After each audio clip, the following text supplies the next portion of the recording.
I want to say a few words about the events of the last few days. This past weekend, federal agents conducted large-scale workplace raids in and around Los Angeles. Those raids continue as I speak. California is no stranger to immigration enforcement, but instead of focusing on undocumented immigrants with serious criminal records and people with final deportation orders, a strategy both parties have long supported, this administration is pushing mass deportations, indiscriminately targeting hardworking immigrant families, regardless of their roots or risk. What's happening right now is very different than anything we've seen before. On Saturday morning, when federal agents jumped out of an unmarked van near a Home Depot parking lot, they began grabbing people, a deliberate targeting of a heavily Latino suburb. A similar scene played out when a clothing company was raided downtown. In other actions, a U.S. citizen, 9 months pregnant, was arrested. A 4-year-old girl taken. Families separated. Friends quite literally disappearing. In response, everyday Angelenos came out to exercise their constitutional right to free speech and assembly, to protest their government's actions. In turn, the state of California and the city and county of Los Angeles sent our police officers to help keep the peace. And with some exceptions, they were successful. Like many states, California is no stranger to this sort of unrest.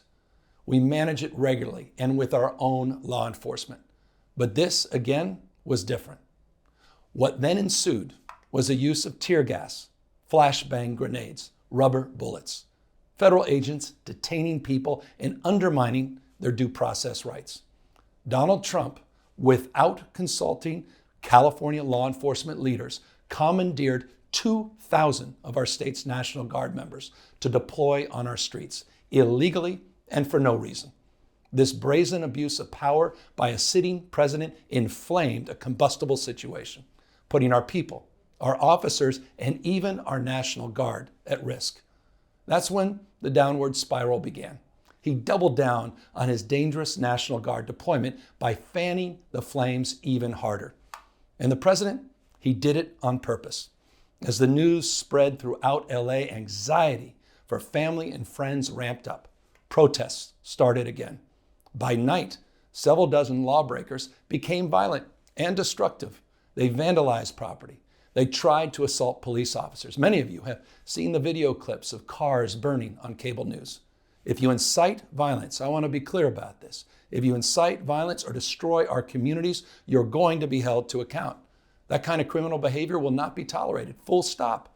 Already more than 220 people have been arrested, and we're reviewing tapes to build additional cases, and people will be prosecuted to the fullest extent of the law.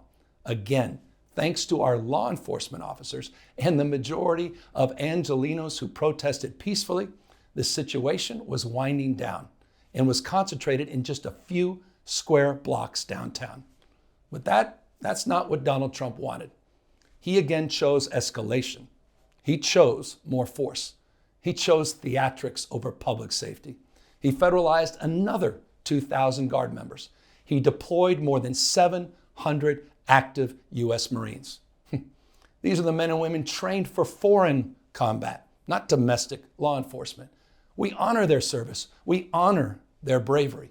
But we do not want our streets militarized by our own armed forces, not in LA, not in California, not anywhere.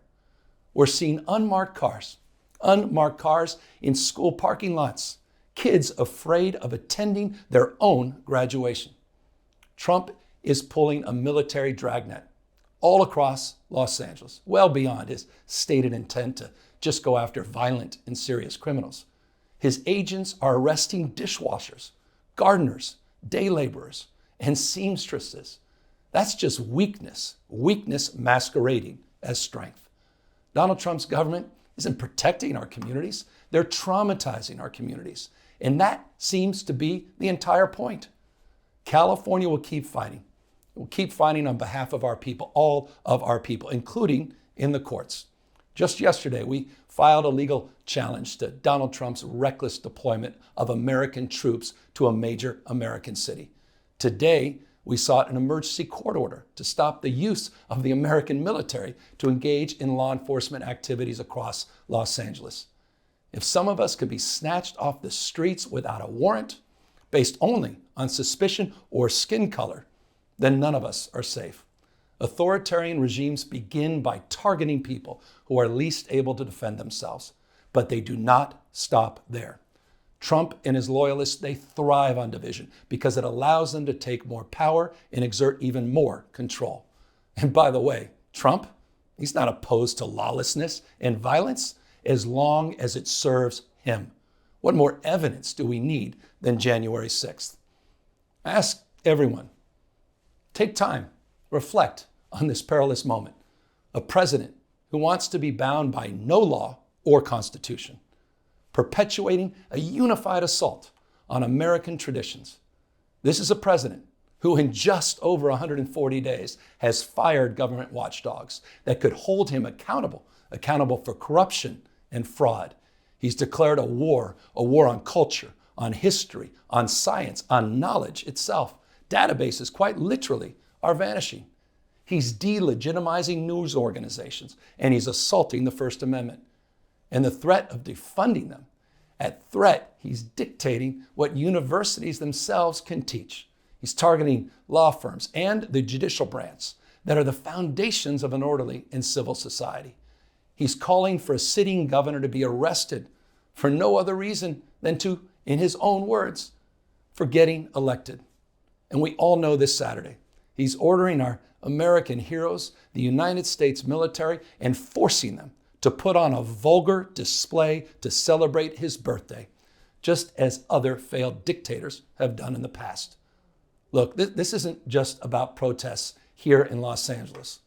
When Donald Trump sought blanket authority to commandeer the National Guard, he made that order apply to every state in this nation. This is about all of us. This is about you. California may be first, but it clearly will not end here. Other states are next. Democracy is next.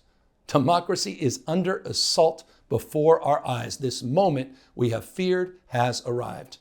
He's taking a wrecking ball to our founding fathers' historic project.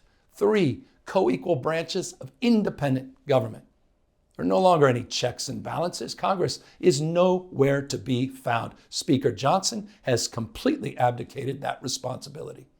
The rule of law has increasingly been given way to the rule of Don. The founding fathers, they didn't live and die to see this kind of moment. It's time for all of us to stand up. Justice Brandeis, he said it best. In a democracy, the most important office, with all due respect, Mr. President, is not the presidency, and it's certainly not governor. The most important office is office of citizen. At this moment, we all need to stand up and be held to account, a higher level of accountability.